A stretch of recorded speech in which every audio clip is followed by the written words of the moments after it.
Welcome back all dear students, आपका स्वागत है मेरी अनंता कोचिंग क्लासेस में। बच्चों, आपके लिए लेके आई हूँ मैं एक बहुत अच्छी वीडियो।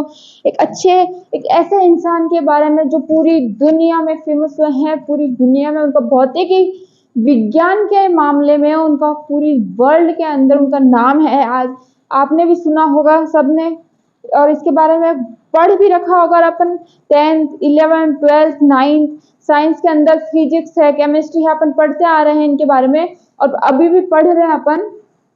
आज थोड़ा इनके बारे में अपन जानकारी लेते हैं, क्योंकि ये बहुत जरूरी व्यक्ति है हमारे लिए। अल्बर्ट आइंस्टाइन का नाम सबने सुना होगा। बहुत महान वैज्ञानिक है, बहुत ही महान भौतिकी विज्ञान के मामले में।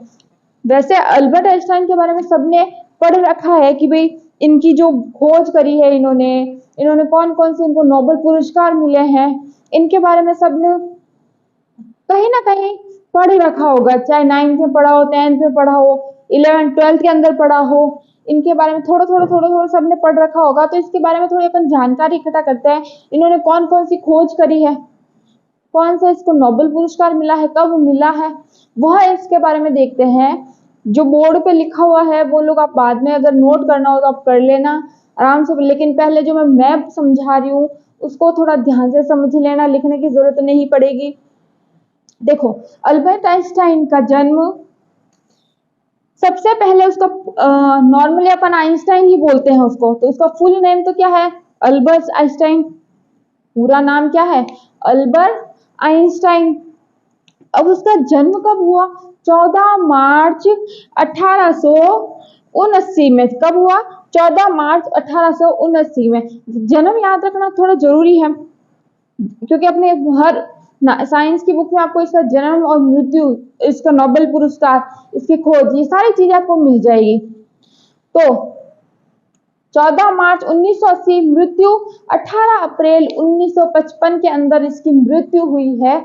अब देखो, इसके माता का नाम था पॉलिन कॉच और पिता का नाम था हेरमन आइंस्टाइन। पिता का नाम था हेरमन आइंस्टाइन और माता का नाम था पॉलिन कॉच। वैसे इसके बारे में अगर किसी ने सुना हो कहीं, तो कहते हैं ऐसा कि ये दिमाग से थोड़ा मंद बुद्धि बालक थे। जब ये बचपन में थे, जब स्कूल टाइम चल रहा था इनका, तो थोड़ा ये मंद बुद्धि बालक थे, मतलब कि दिमाग से कमजोर थे। इनके दिमाग का पूरी तरह से विकास नहीं हुआ था। और ये भी आपने पढ़ा हुआ या सुना होगा कहीं कि अल्बर्ट आइंस्टाइन को चीजें याद नहीं रहती थी।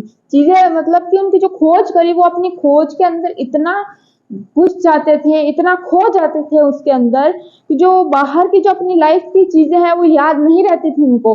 वो याद रखते ही नहीं थे। इनको अपने खुद के फोन नंबर तक याद नहीं रहते थे। अगर कोई इनसे पूछता कि टेलीफोन नंबर इनके खुद के, तो वो भी ये बुक के अंदर जाके पढ़ के फिर बताते। मतलब इनको अपनी मुंह जबान पे अपने नंबर भी याद नहीं रहते थे, टेलीफोन नंबर याद नहीं रहते थे, क्योंकि इनका ऐसा मानना था कि जो चीज अपने को बुक के अंदर मिल जाती है, जो चीज को अपने को लिखी हुई किताब के अंदर मिल रही है, उस चीज को याद रख के क्या करना, ऐसा इनका मानना था। क्योंकि ये क्योंकि ये जो दूसरी चीजें थी इनकी खोजे, वो उन चीजों के अंदर बहुत खो गए थे। वो अपनी पर्सनल लाइफ की चीजें से थोड़ा हट गए थे, उनको याद नहीं रखते थे अपनी, बस उसी के अंदर खोजों के अंदर खोए रहते थे। सारा दिन एक कमरे में बंद रहते थे, पैक रहते थे।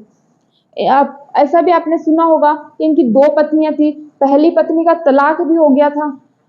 1919 के अंदर पहली पत्नी का इनका तलाक भी हो गया था, और उसी साल के अंदर उन्होंने दूसरी शादी भी कर ली थी। क्यों?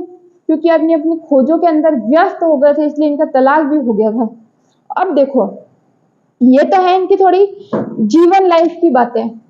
और जब इनकी मृत्यु हुई, जब इनका आखिरी दिन था मृत्यु वाले दिन, मृत्यु से पहले वाले दिन, एक दिन, तो उस दिन जो कहते हैं ऐसा कि मृत्यु हुई थी, वो उनकी इसलिए हुई थी क्योंकि इनके अंदर जो बॉडी के अंदर ब्लड था, खून, वो बहने लग गया था। तो उसी टाइम उन्होंने ये भी कहा था कि मेरी बॉडी के ऊपर कोई रिसर्च नहीं करेगा। पर फिर भी इनके दिमाग के 240 टुकड़े किए गए। वो इनके बेटे ने परमिशन दी थी। एक साइंटिस्ट ने इनका दिमाग चुरा लिया था उसके ऊपर रिसर्च करने के लिए। फिर बाद में वैज्ञानिकों को, डॉक्टर्स को इसके बेटे ने परमिशन दे दी थी और 240 टुकड़े में इनके ब्रेन को काटा गया। जब इनके ब्रेन का वजन चेक किया गया तो कितना था, 1230 ग्राम, जो नॉर्मल आप अपन नॉर्मल लोगों से इनका वजन थोड़ा कम था, थोड़ा क्या काफी कम था, 1230 ग्राम ही था। तो देखो अब इनके खोजों के बारे में अपन बात करें तो सबसे पहली खोज ये फोटो इलेक्ट्रॉनिक प्रभाव, ये इनकी सबसे पहली, सबसे महान, सबसे तहलका मचाने वाली खोज थी। कि इसी खोज की वजह से पूरे वर्ल्ड में तहलका मच गया था, इनका नाम हो गया था भौतिकी विज्ञान के अंदर।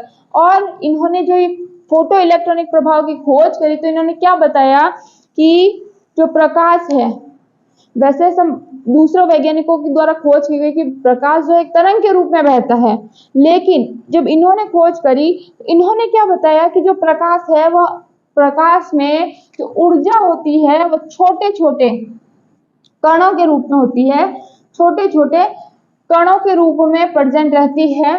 और जो लाइट है वो क्वांटा के रूप में जानी जाती है। जब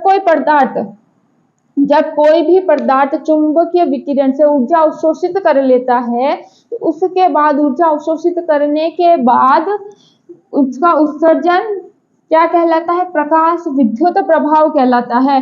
इलेक्ट्रॉन का उत्सर्जन क्या कहलाता है, प्रकाश विद्युत प्रभाव कहलाता है।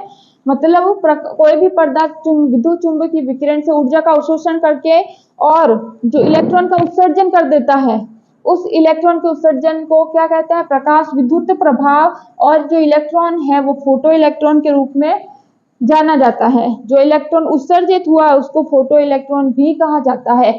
ये इन्होंने खोज करी थी जो बहुत इंपॉर्टेंट थी और आज भी हर बुक में इसके बारे में अपन पढ़ते हैं। ठीक है, देखो इसके लिए इनको नोबेल पुरस्कार भी मिला। कब, 1922 के अंदर, 1922 के अंदर इनको नोबेल पुरस्कार भी दिया गया। सेकंड इनकी खोज थी सापेक्ष का सिद्धांत।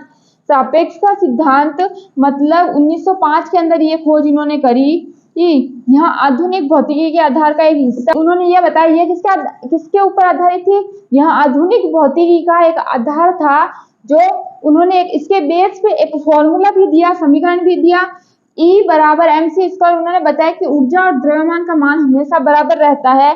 फिर उन्होंने तीसरी ब्राउनियन मूवमेंट के बारे में, मतलब ब्राउनी गति के बारे में उन्होंने क्या बताया कि जो तरल के कण होते हैं, जो तरल के अंदर अपन को जो कोई भी कण डालते हैं तो वो टेढ़ी मेढ़ी गति करने लग जाते हैं। क्यों करते हैं, क्योंकि जो तीव्र गति के कण हैं उनसे वो कण टकरा के अपनी दिशा बदल देते हैं, टेढ़ी मेढ़ी गति करने लग जाते हैं। उसी गति को अपन कहते हैं ब्राउनी गति। यह सिद्धांत भी उन्होंने दिया था। फिर उन्होंने सिद्धांत दिया तो क्वांटम सिद्धांत के बारे में, जिन्होंने शायद आपने पढ़ रखा होगा सबने, यह सिद्धांत उन्होंने 1908 के अंदर दिया था। उन्होंने यह बताया था कि जो प्रकाश है वो फोटोन के छोटे छोटे पैकेटों के अंदर होता है। मतलब लाइट जो है, मैंने पहले में भी आपको बताया, काफी वैज्ञानिकों ने बताया प्रकाश जो है वो तरंग के रूप में बहता है, लेकिन नहीं, इन्होंने क्या बताया कि जो प्रकाश है वो फोटोन के छोटे छोटे पैकेटों के रूप में, ऊर्जा के छोटे छोटे पैकेटों के रूप में बहता है, छोटे छोटे पैकेटों के रूप में बहता है। और यहाँ 1908 के अंदर सिद्धांत दिया गया।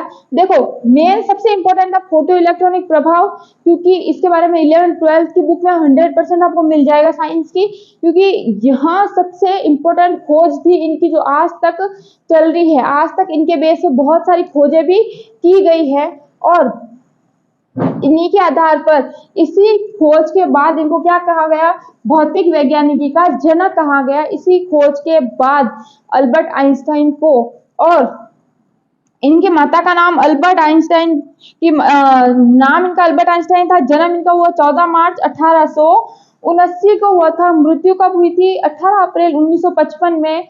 पिता का नाम था हरमैन आइंस्टाइन, माता का नाम था पॉलिन पॉच। इनकी 2 शादियां करी थी इन्होंने।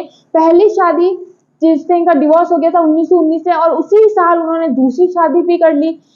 क्यों इनका डिवोर्स इसलिए हुआ था क्योंकि ये अपनी खोज में इतने बिजी हो गए थे, इतने बिजी कि अपनी मतलब साइड की चीजें भूल चुके थे। इनको अपना टेलीफोन नंबर तक याद नहीं रहता था, ये खुद ही नहीं रखते थे। क्यों? क्योंकि इनका मानना ये था कि जो चीज मैं बुक में पढ़कर बता सकता हूँ, उस चीज को मैं अपने दिमाग में याद रख के उस अपने दिमाग को क्यों वेस्ट करूं, इनका ऐसा मानना था। तो ये जो है वो सारी खोज के बारे में खोए रहते थे, सारा टाइम नई नई चीजों के बारे में खोए रहते थे। इसलिए ना ये अपनी टेलीफोन नंबर याद रखते थे, अपनी काफी पर्सनल लाइफ की चीजें भी इनको याद नहीं रहती थी। और जब इस अब देखो इसकी छोटी सी चीज इनके बारे में देखते हैं कि जब ये स्कूल जाते थे तो वहां इनको मंद बुद्धि कहा जाता था। क्यों? क्योंकि ये दिमाग का विकास इनका थोड़ा कम हुआ था, उनको वहां मंद बुद्धि कहा जाता था। टीचर अगर इनको कुछ पढ़ा रहा है तो ये टीचर से अजीब अजीब से सवाल करते थे। तो इनकी वजह से आसपास के जो बच्चे हैं उनका कोई साथी नहीं था, कोई भी साथी नहीं था। ये किसी के साथ में उम्र के बच्चों के साथ खेलना पसंद नहीं करते थे, इसलिए इन्होंने घर पे रहना भी शुरू कर दिया इस वजह से। तो इन्होंने टीचर से एक बार सवाल कर लिया बातों ही बातों में कि सर मैं अपने बुद्धि का विकास कैसे कर सकता हूँ। तो टीचर ने इनको बताया कि अभ्यास ही सफलता का मूल मंत्र है, मतलब अभ्यास करो। तो इन्होंने क्या कहा, जब इनका पढ़ने का मन नहीं भी होता था तब भी ये पढ़ाई करते थे, तभी ये पढ़ने में बिजी रहते थे। ये इतना बिजी व्यस्त रहते थे पढ़ने में कि इनकी सफलता दिखने लगी थी, सकारात्मक प्रभाव दिखने लगे थे इनके, इतना पढ़ने में व्यस्त हो गए थे। और पढ़ते पढ़ते ये नई नई चीजों के बारे में, नई नई खोजों के बारे में, उनके बारे में ये सोचने लगे थे, अजीब अजीब सी चीजें सोचते थे ब्रह्मांड के बारे में। कोई गुरुत्वाकर्षण जो चीज ऊपर जानी चाहिए वो नीचे क्यों आ रही है, मतलब इस अजीब अजीब तरह की चीजें ये सोचते रहते थे। और इसी वजह से इन्होंने नई नई खोजें शुरू कर दी, इसीलिए इनका नाम महान वैज्ञानिक की लिस्ट में आता है। देखो इनका जो दिमाग था ब्रेन, वैसे इन्होंने मरते वक्त इन्होंने क्या कहा कि मेरे दिमाग का या मेरी बॉडी के ऊपर कोई एक्सपेरिमेंट नहीं किया जाएगा, लेकिन एक वैज्ञानिक ने इनका ब्रेन चुरा लिया था। फिर उसके बाद इनके जो बेटे थे, उनके बेटे ने ही परमिशन दे दी थी इनके ऊपर रिसर्च करने की। तो इनके ब्रेन के 240 टुकड़े किए गए, 240 टुकड़े इनके ब्रेन के किए गए। इनके ब्रेन का जो वजन था वो कितना था, 1230 ग्राम। नॉर्मल व्यक्ति के वजन से बहुत कम था इनका वजन। इस वजह से थोड़े मंदबुद्धि के भी थे। अब देखो अल्बर्ट आइंस्टाइन के बारे में, ये तो मैंने खोजें बताई है। इनका जो नोबेल पुरस्कार था 1922 के अंदर मिला। सबसे जो इम्पोर्टेंट खोज थी वो थी फोटो इलेक्ट्रॉनिक प्रभाव, जो आज तक अपन पढ़ रहे हैं। बहुत इंपॉर्टेंट खोज है ये इनकी, और सबसे पहली खोज थी अल्बर्ट आइंस्टाइन की। देखो बच्चों, ये एक बहुत महान वैज्ञानिक है जिसके बारे में मैंने आपको बताया है, और इसके बारे में पढ़ना बहुत जरूरी है।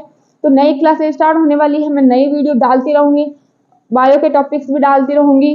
तो अगर आपको कोई टॉपिक है जो आपको पढ़ना है, नहीं समझ में आ रहा है, तो मुझे कमेंट में मैसेज कर देना। उसके बारे में मैं वीडियो में एक अलग से वीडियो बना के आपको समझा दूंगी उस टॉपिक के ऊपर। मेरे चैनल को लाइक कर देना, सब्सक्राइब कर देना, शेयर कर देना। मेरे साथ जुड़े रहो, बने रहो।